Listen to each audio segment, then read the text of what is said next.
And here's Jeff's Honda CB77 supercharged drag bike. His old one from the early 80s that we saw before. And the last time we were here, he was making a bracket to help hold the supercharger onto the back of the frame. So let's go and see how he's been doing with that. And so here we are now in Jeff's shed. Light's a bit tricky because the light's behind me, but never mind. And here's that bracket we saw being started a while ago.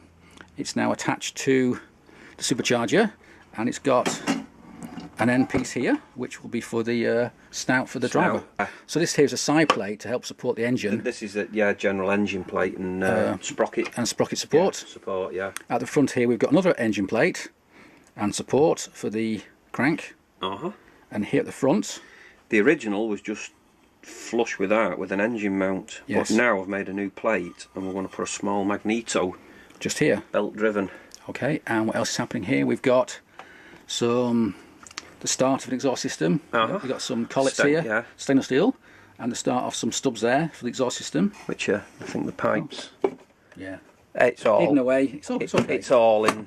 All ready to go. It's all in there. Okay, and also what we've got here is the inlet manifold, which is again one that you've made with a little tube here, a little inlet, and that will actually go from the supercharger, which is here, into the engine, and hopefully make lots of power.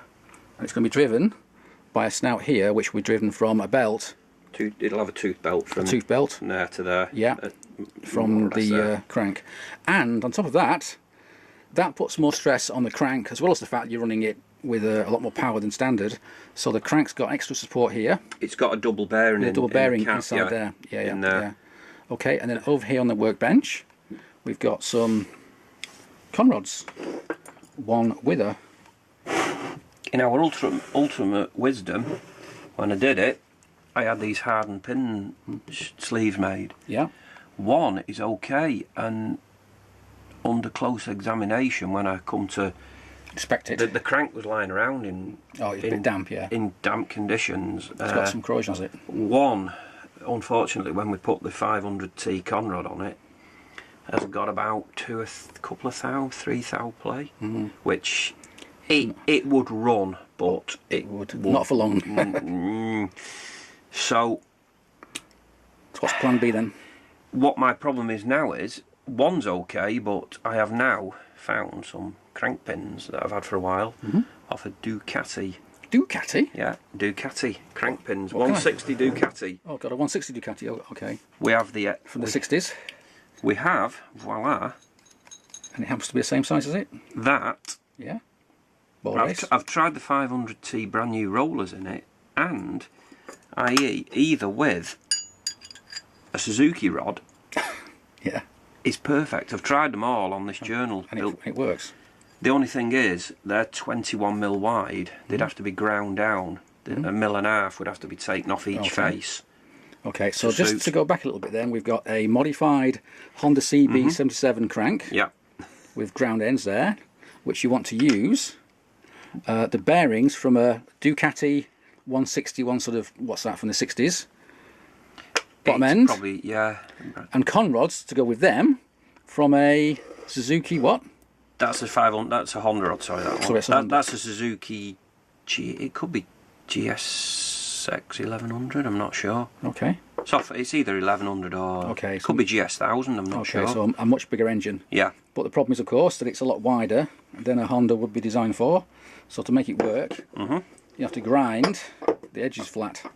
It wants grinding because they're hardened. Okay. So, unfortunately, it's a specialist job. And that's because everything's been modified, and these just have to be cheap. So that's what we're using. And yeah, but it also means being cheap. It means there's a lot more labour involved to make everything work. Yes, but we found another way out of it. Well, not really. We've actually got many ways we can do it. Oh, I know. But the calculation always ends up at money. What's the cheapest way of doing it? Yeah, the answer, rather than the easiest. The answer at the end of it is, how much money have you got? Yeah. How fast can you afford to go? And then just over here, we've got a block, again from a CB77. And we have small problem. And below it is the start of a billet block. Yes. Which I know you don't like, you'd rather cast it, but I think it looks quite cool to have a billet block. It does, but I can't use that now. Why not? because I've bored it too You put big. it you've gone too big. I've offset it because what I was going to do with this, which was foolish at the time, was I was going to try and go out to 500. Yes, yeah, you said, yeah. But the question is, with the liners, everything's done. It all picks up well. The head's offset with these. The Honda. And what those liners are off? They're out of actually Z1000. That's 1,000. Yeah. So it's a real mismatch in it. It's a real sort of Heinz 57. But the problem is on the CB now, if you were to bore it out, unfortunately, to get that 500, the casting you'll come through there, and weaken it. Well, to put it simply, you're trying to get more power out of an engine, making it more and more of a hand grenade, which is not ideal. So I believe you're not going to do a 500 anymore. It's going to be a 330, is it? 330-ish? It could be a 330.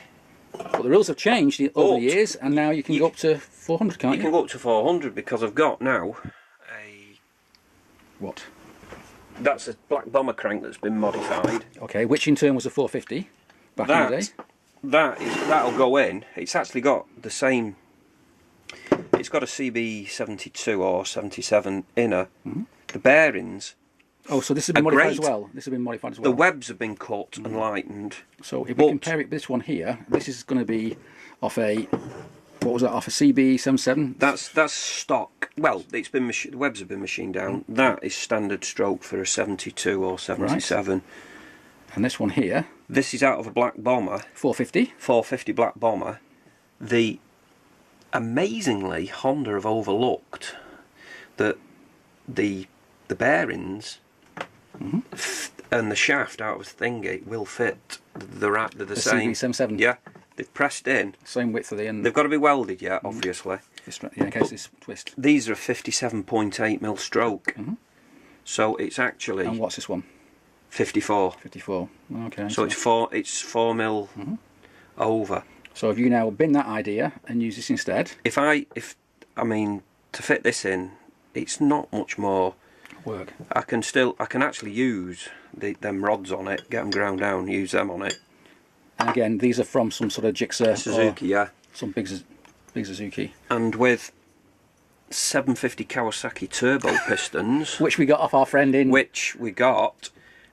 I've calculated the CC at 396. Oh, which it's is 4cc under what we need. Oh, the limit. The limit. Yeah. And people say, well, just do it as a 330. But I thought, well, if you've got a 400 limit now, you might as well use it. Yeah. Try and get the capacity. Yeah, absolutely. Either way we go around it. Yeah, and just to go back a lot again, of money. These GPZ 750 Kawasaki turbo pistons, they came in a big box of rusty bits and bobs, which I'm sure we've got some there. Oh, not there. In that one. No, not in that one. Not even in that one. That one. Oh, all there. All there. And they're kind of spares, or at least half-worn spares from a bloke who loves his Kawasaki turbos. I think we've got about 20 pistons. Yeah, he gave us a big box of them, and I went down to see him. And he's got a lovely sort of Z650 based GPZ turbo engined Kawasaki. So he's a nice man. I like him. How much have you got on that camera? Loads. But like you say, that block now, I was just working it out this morning because I've rushed in. Yeah. It's difficult now to use. Yeah. The only way I could use it to get them in is to get a cast iron sleeve and then bore it back to where it was. No. So you put that back in the pile of bits and bobs. Exactly. And make another one. If you're going to do it right. Well, it depends if you've got a block of billet. Have you got a spare block of billet? I've got a couple of blocks of billets down there. That might do the job. But it's still a lot of work, isn't it, to start again and re-bore all this thing out and machine it all out. Or our only other way is this would be if I won the lottery. This is where it will go. Yeah. The idea was that's a standard barrel. Yes. It was blanked off. Yes. Made a little with a little extra 3 mil on each face. Yeah. The idea what I was going to do is fill it all with some filler. Use it as a template to make, or to have a cast piece. And just run the filler in. Yeah. Maybe just get like a bar and just run the filler in so it still looks like it's got fins. Yes. And then get a cast in get someone Use to that cast to you, sandcast to it. sandcast Yeah. a load of blocks. But I'd imagine the minimum order quantities for that to get a decent price will be 20 or 30 of them. And whether there's 20 people in the world who want a sandcast big bore CB77 block, I do not know. Yep. I suspect not. Whatever way you go, You will build it's these. not how clever are you, it's how much money have you got. Yes. Which in your case is sod all. Which makes it very hard for me. Yeah. Right, on that note, we'll call it there, and I'll go and drink some more tea.